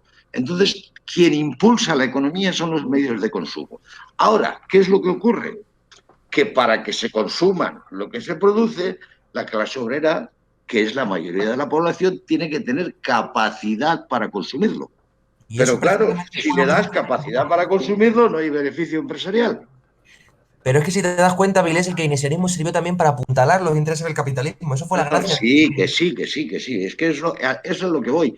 La etapa keynesiana triunfa porque se daban las condiciones. Es decir, una etapa de tránsito del motor de la producción, medios de producción, a medios de consumo. Se empieza una etapa en la cual había que elevar el nivel adquisitivo de la clase obrera porque era la consumidora. Llega un momento determinado que eso repercute en la tasa de beneficios, hace bajar la tasa de beneficios. Y en 1980 se cambia de dirección y entonces dice, no, coño, es que por aumentar la capacidad de consumo y que la clase obrera consuma, pues nos quedamos sin beneficios y se entra en una etapa que es la que estamos, que es la neoliberal. Claro, pero resulta que al entrar en la etapa... Déjame que acabe. Déjale acabar, Alfonso. Cuando entres en la etapa neoliberal, se dan cuenta que pues si la clase obrera no tiene capacidad de consumo, no venden. Entonces entra en la siguiente etapa, la etapa del endeudamiento de la sociedad para que consuma. Se acaba endeudando al trabajador. El trabajador ya no es dueño de su fuerza de trabajo, ya no la puede alquilar, porque ya es como el esclavo, le pertenece al que tiene la deuda. ¿Para qué? Para aumentar la capacidad de consumo de los trabajadores artificialmente, y entonces se entra en una etapa de endeudamiento masivo. Mira, los países más endeudados no es España, curiosamente es Finlandia, es Noruega, aquellos países que dicen que vive la gente de puta madre, resulta que tienen las familias un nivel de endeudamiento superior al español. Aquí el endeudamiento es por vivienda, pero allí el endeudamiento es por medios de consumo. Entonces, cuando estamos hablando de las condiciones para hacer la revolución, estamos hablando que las generan las mismas contradicciones del capitalismo. No las podemos generar yendo de puerta en puerta convenciendo a la gente para hacer la revolución. Las mismas contradicciones del capitalismo engendran la causa de su propia extinción. Entonces, ¿qué es lo que tenemos que hacer? Primero, pues organizar sobre unas bases marxistas, organizar una vanguardia. Utilizar, sí, el parlamentarismo, ¿no?, al servicio del derrocamiento del capitalismo. Teniendo en cuenta una cosa, que la continuada exageración de la participación electoral ha llevado a que el Partido Socialista dejara de ser marxista, a que el Partido Comunista dejara de ser marxista, de que El problema es que el caer de brazos en las reformas acabas convirtiéndote en uno de los pilares del sistema capitalista. O sea, la ideología burguesa no solo penetra en el trabajador, también penetra en los partidos que surgen como partidos que quieren transformar. El Partido Comunista Francés, cuando acabó la Segunda Guerra Mundial, pues era mayoritario en Francia, y el italiano también. Y sin embargo, no quisieron tomar el poder. Ya no solo porque existiera lo de Malta, el Tratado de Malta, Stalin y quién era, no solo eso, es que la mayoría del pueblo francés quería hacer la revolución y ganaron las elecciones en Francia. Las elecciones de 1948 las ganó el Partido Comunista Francés, pero era un partido que ya estaba penetrado de ideología burguesa. Claro. No quiso tomar el poder. Y el italiano tampoco. Entonces, todo eso hay que tenerlo en cuenta. Las conclusiones, ahora, la tarea que tenemos por delante es organizar. Que además, esto es la primera vez que asisto, pero está muy bien. ¿Por qué? Porque veo que hay gente que piensa con su cabeza. Sí. Que piensa realmente y se cuestiona los problemas que hay. ¿Por qué? Porque si no lo hacemos así, no vamos a construir una vanguardia, que es lo que se necesita. Y además prevenir las posibilidades de retroceder. Y ya por último, sobre las posibilidades de que Rusia o China puedan ayudar un posible cambio. Hombre, no podemos saber exactamente, pero en todo caso va a depender de si Rusia o China son realmente países donde quien manda no es una casta burguesa, aunque no exista propiedad privada en buena parte. Porque en los tiempos de Franco existía el INE, que era propiedad estatal, y sin embargo actuaba al servicio de determinadas élites, de gente que ganaba sueldos millonarios anuales y no eran sus empresas. No nos equivoquemos, la propiedad estatal no lo resuelve todo. Lo que lo resuelve todo es... y últimamente, ya, lo último, es que son tantas cosas. Se nos acaba el tiempo. Lo último es que el problema que tenemos es que es más fácil tomar el poder, y mira que es difícil, que construir el socialismo. Entonces en Rusia se tomó sí, efectivamente. En Rusia se tomó el poder porque se dio una crisis que permitía a un partido de vanguardia, como era el partido bolchevique, tomar el poder. Pero la manera de organizar la producción se copió del sistema capitalista, del fordismo, etcétera, jerarquizado.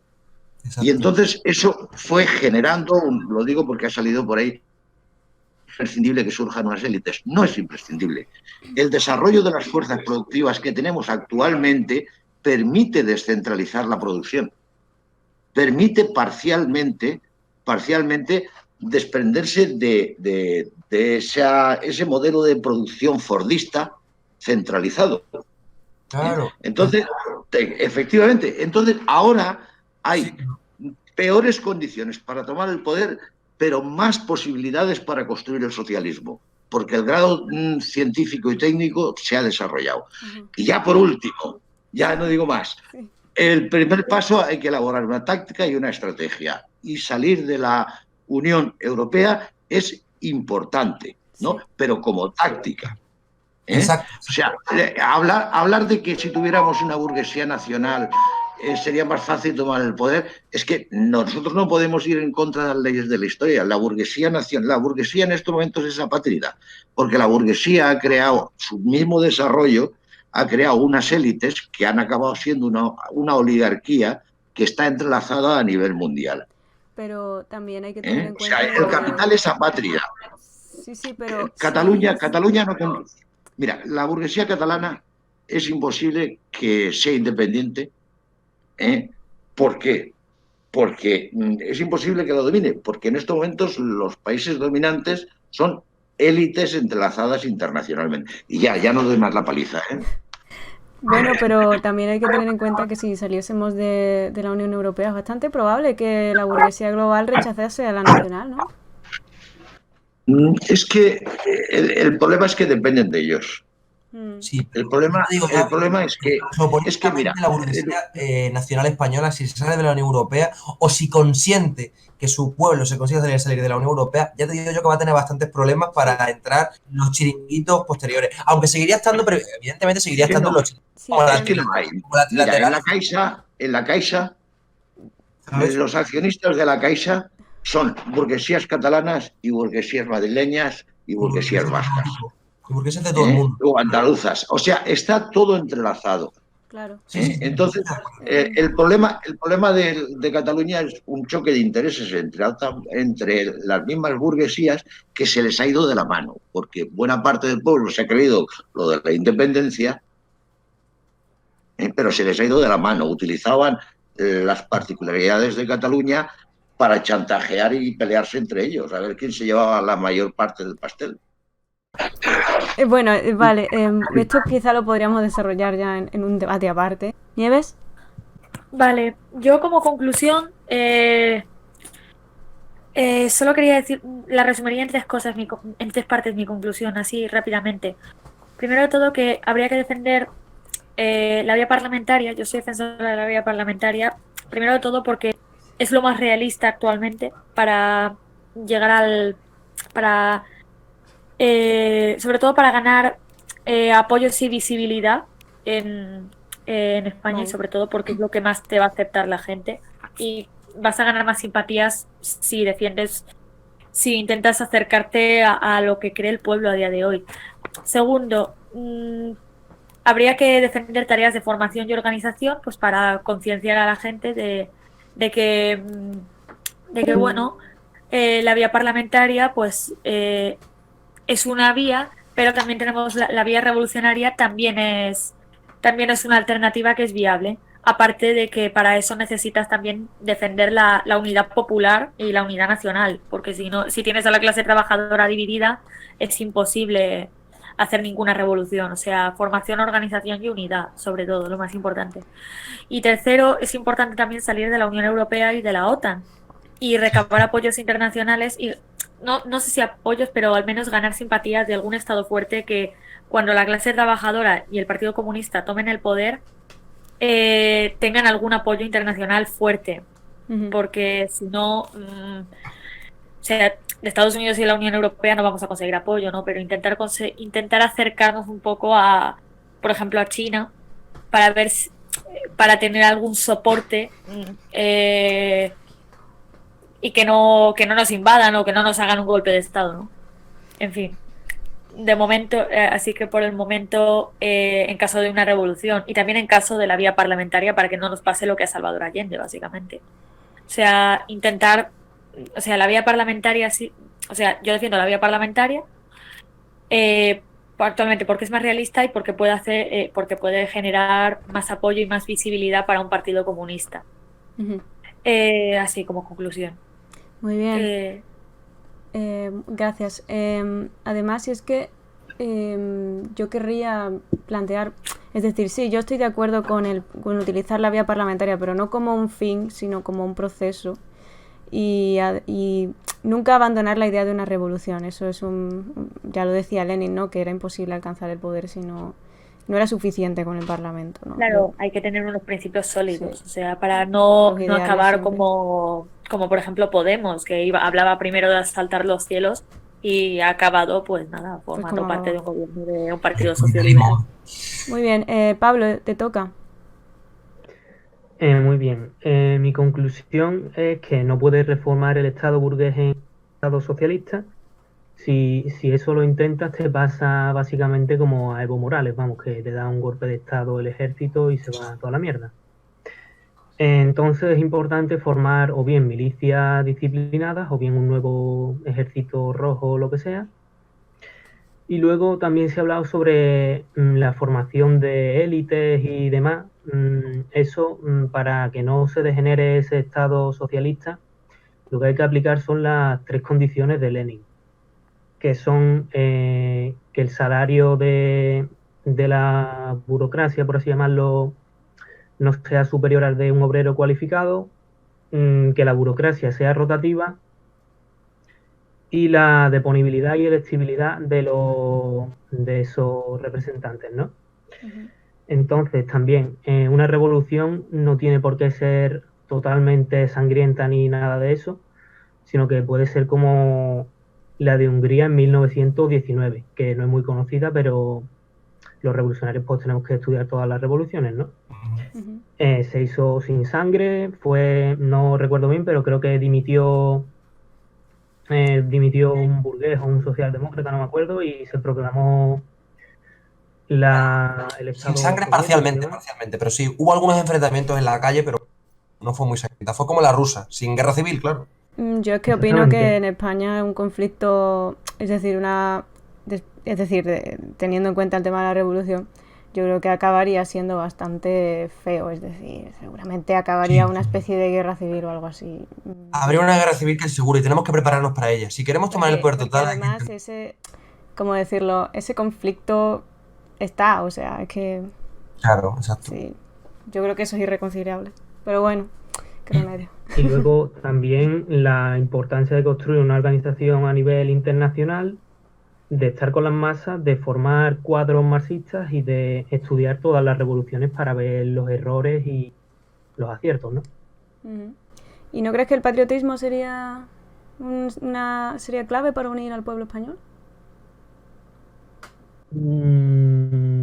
Bueno, depende de cada país, la verdad. O sea, en América Latina el patriotismo es bastante positivo, ¿no? Se está asociado al antiimperialismo y demás, pero en España como que está muy asociado a la derecha, al franquismo, así que no estoy yo tan seguro de eso, la verdad. Pero bueno, podríamos cambiar eso, ¿no? Lo veo muy difícil generar un sentimiento patrio y proletario. Yo creo que eso da para otro debate, ¿no? Sí, lo que se llama, lo que llamó Lenin patriotismo socialista, ¿no? Que es preferible que un obrero sabe, perdón, si me explico, que era positivo, ¿no? Que en la guerra de liberación, ¿no? De cuando se introdujeron todos los imperialistas en Rusia, estaban los blancos contra los rojos, los negros, los azules, los verdes, todo el ejército. Era positivo que un obrero en ese momento pasase calamidades para defender su estado socialista, a que no las pasase, ¿no? Es decir, que fuera patriota era positivo. Entonces ahí se plantea ese patriotismo socialista, un patriotismo en defensa del Estado socialista. Esa es la clave. Es que aquí, claro, también entramos con la cuestión de la hispanofobia. Bueno, esto ya es otro asunto. Eso es otro tema para bueno, creo que eso da para va a intervenir mi compañero Juan, que su ordenador no le funciona y tal, entonces va a hacerlo desde mi perfil, ¿vale? Perfecto. Bueno, pues mira, personalmente considero que es muy importante tener claras las ideas. Es muy importante pensar y de alguna manera intentar conseguir siempre un ideal claro. Pero también eso es un poco un arma de doble filo. Porque igual que nos une, nos separa. Y hoy en día el movimiento socialista, comunista, como lo queramos llamar, está muy separado, está muy fragmentado, muy atomizado. Y yo creo que mientras que no consigamos tener una senda común y mirar lo que nos une más que lo que nos separa en cuestiones ideológicas, porque muchas veces ves que parece esto una especie de discusión de una élite intelectual por conceptos que un movimiento, o sea, parece más a veces, no lo digo por ahora, lo digo en general, como lo que puedes leer en redes sociales, lo que puedes ver en internet, parece más eso, parece discusiones de un club de libros que la voluntad real de afrontar un problema que la clase trabajadora no es dueña de sí misma, sino que está subordinada a la élite, que resolver realmente el problema. Y nada, poco más. Muchas gracias. Pues nada, simplemente comentar que Avilés cometió un error. Los países nórdicos no son los más endeudados, en realidad no. Los países nórdicos tienen unas deudas inferiores al 50% de deuda pública. No sé si él se refiere quizá a deudas individuales, privadas, quizás se refería a eso, pero vamos, en general la deuda per cápita de esos países no es la gran cosa. El país más endeudado, hoy día uno de los más endeudados es Japón, que tiene una deuda del 200% más o menos, una cosa espectacular. Yo que estudio economía he podido ver deudas de algunos países y son espectaculares. La deuda italiana superior al 130%, la deuda portuguesa superior al 110, al 120, la deuda española del 100%, la deuda griega superior al 140%. Es espectacular cómo los países europeos han entrado en una dinámica, como muy bien dijo Avilés, a partir de los años 80 y tantos, y sobre todo 90 y tantos, de endeudamiento constante, precisamente para lo que comentaba él, ¿no? Para apuntalar los intereses del capitalismo, lo que además también genera más crisis cíclicas, o por lo menos hace que sucedan en periodos de tiempo más cortos. Entonces, es evidente que el sistema actual, como está planteado, es mucho peor que lo que fue el keynesianismo, pero eso no quita que el keynesianismo no apuntalase también los intereses del capitalismo y no fuese un beneficio para el capitalismo, para la burguesía. Entonces, todo hay que superarlo. Pero la época actual, desde luego, a mi juicio, al tiempo va a acabar generando, sin duda, como bien comenta él, inevitables revoluciones, porque las contradicciones son clarísimas e inevitables. Lo que sí hay que tener en cuenta también es la atomización actual de las clases. Eso es una cosa espectacular. Tenemos empleados, tenemos proletarios, todavía tenemos falsos autónomos, tenemos autónomos por un tubo, pequeño burgueses, mediano burgueses, gran burguesía ligada a los trusts, a los fondos de inversión, a todo tipo de gran capital financiero, al imperialismo. Es una cosa espectacular. Y luego, por supuesto, también aristocracia obrera, incluso todavía tenemos hasta lumpen proletarios, mafias, etcétera.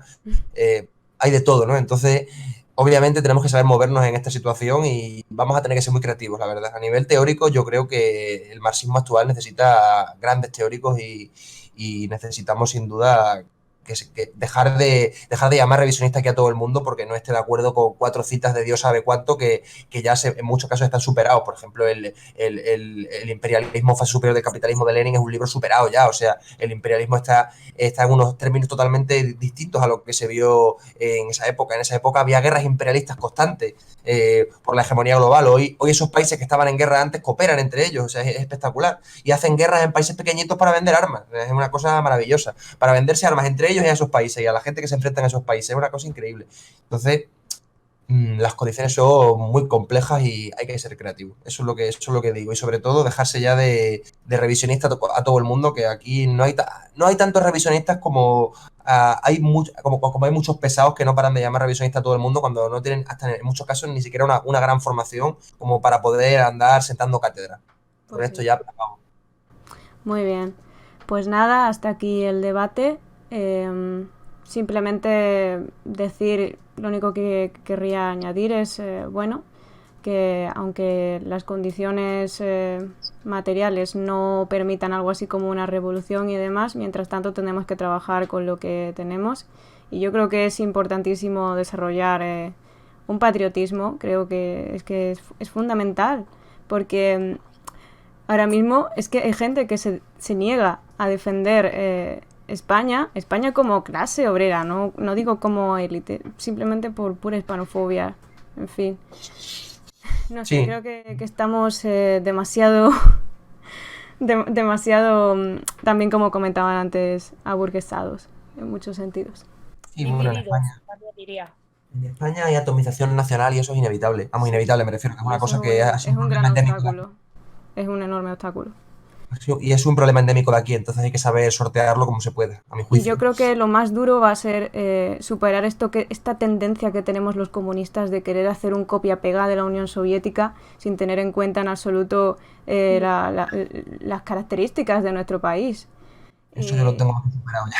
Eso es una cosa que hay que superar urgentemente, porque ya hemos visto que eso no funciona. Hemos visto que todos los estados de los que ha pasado eso se han ido al garete a la primera. En fin, son cuestiones muy complejas. Seamos creativos y intentemos ser un poco teóricos todos. Sí, aunque necesitamos gente creativa en este mundo, sí, creativa y que entienda que quiera analizar las experiencias revolucionarias del pasado, pero aprendiendo de sus aciertos, aprendiendo de sus errores y teniendo en cuenta de que sus circunstancias eran otras. Claro. E intentar a partir de esas experiencias, en nuestra propia realidad material, tratar de desarrollar, yo lo he puesto así de fino, un marxismo a la española. Efectivamente. Y además, Marx nos ha provisto a los españoles de textos descritos sobre España, como la España revolucionaria de Marx, que aprovecho para recomendar aquí. Efectivamente. Luego también tenemos a ideólogos bastante interesantes aquí, vamos, no es que estemos solos, tenemos a Gustavo Bueno, ¿por qué no decirlo? Armesilla tiene textos muy interesantes, o sea que, bueno. El marxismo y la cuestión nacional española, que muy bueno. Aunque no me lo he leído, es un texto que tengo pensado leerme. Y nada, hasta aquí el debate. Nos hemos extendido un poco, incluso hay gente que se ha tenido que ir por problemas y tal, pero bueno, aquí estamos. Muchas gracias a todos y nada, hasta aquí el debate. Adiós. Hasta luego, un saludo. Gracias por escucharnos. Hasta luego, un saludo.